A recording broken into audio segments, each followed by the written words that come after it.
Turn on Cobi by pressing the button on the back of the machine below the user interface screen. Enter the security code. Check the network and battery by viewing the Wi-Fi icon and the battery icon.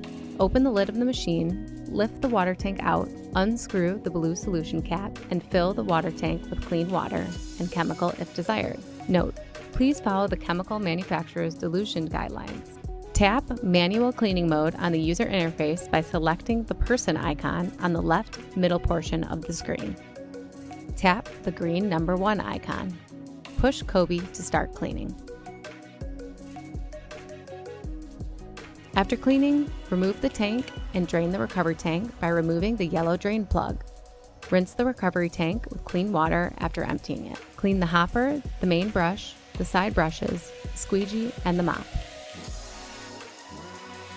Charge the device by opening the battery door, taking out the power cord from the side of the door, and plugging it into an approved outlet. Please ensure the battery is on or the machine will not charge.